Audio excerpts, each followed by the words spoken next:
Bengaluru Mysuru express వేపై అర్ధరాత్రి వేళ ఊహించని దారుణం చోటు చేసుకుంది.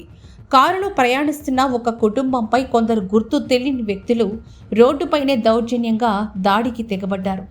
మారుతి సుజుకి ఆల్టో కారులో ఒక వ్యక్తి, అతని భార్య, పిల్లలు, ఒక వృద్ధురాలు ప్రయాణిస్తూ ఉండగా దుండగుల ముఠా వారి వాహనాన్ని అడ్డగించింది. ఈ వెన్నులో వణుకు పుట్టించే మొత్తం ఉదంతం వెనక వస్తున్న మరో వాహనం డాష్ క్యామ్ కెమెరాలో రికార్డైంది. ప్రస్తుతం ఈ 52 సెకండ్ల వీడియో సోషల్ మీడియాలో విపరీతంగా వైరల్ అవుతూ సంచలనం సృష్టిస్తోంది.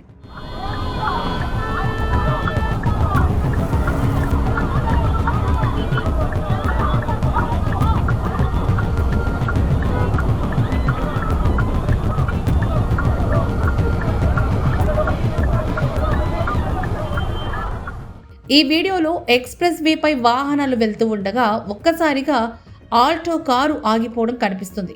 మరుక్షణమే కొందరు వ్యక్తులు పరిగెత్తుకుంటూ వచ్చి కారు డ్రైవర్పై గట్టిగా అరుస్తూ దౌర్జన్యంగా డోర్ తెరిచి అతనిపై దాడి చేయడం ప్రారంభించారు. దాడి తీవ్ర రూపం దాల్చడంతో వెనక వాహనంలోని ఒక వ్యక్తి గమనించి వారిని వారించడానికి ప్రయత్నించినప్పటికీ దుండగులు వినలేదు. డ్రైవర్ను కారులో నుంచి బయటకు లాగి మరీ విచక్షణారహితంగా కొట్టారు.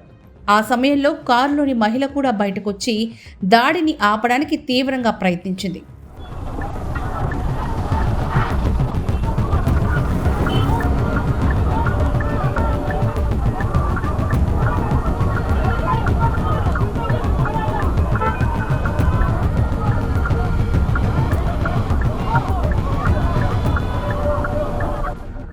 మన్య ఎస్పీ డాక్టర్ శోభారాణి తెలిపిన వివరాల ప్రకారం ఈ గొడవకు శ్రీరంగపట్నం సమీపంలో జరిగిన ఒక చిన్న ప్రమాదమే కారణమని తెలుస్తోంది. అక్కడ 2 వాహనాలు ఒకదానికొకటి స్వల్పంగా రాసుకున్నాయి.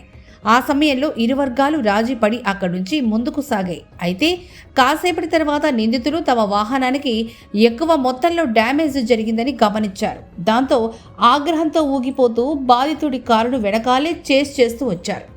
ఈ చేసింగ్ మద్దూరు సమీపంలో ముగిసింది. అక్కడ బాధితుడి కార్ని అడ్డగించిన నిందితులు కుటుంబ సభ్యులు ఉన్నారనే విచక్షణ కూడా లేకుండా డ్రైవర్ను బయటకు లాగి దాడికి తెగబడ్డారు. బెంగళూరుకు చెందిన బాధితుడు ఈ ఘటనపై పోలీసులకు ఫిర్యాదు చేయగా అతనికి స్వల్ప గాయాలైనట్లు సమాచారం. ఈ డాష్ క్యామ్ వీడియో ఆధారంగా దర్యాప్తు చేపట్టిన పోలీసులు దాడికి పాల్పడిన 3 నిందితుల్ని అరెస్ట్ చేశారు. అరెస్టైన వారిని బెంగళూరుకు చెందిన సంతోష్, అరుణ్, అభిషేక్లుగా గుర్తించారు.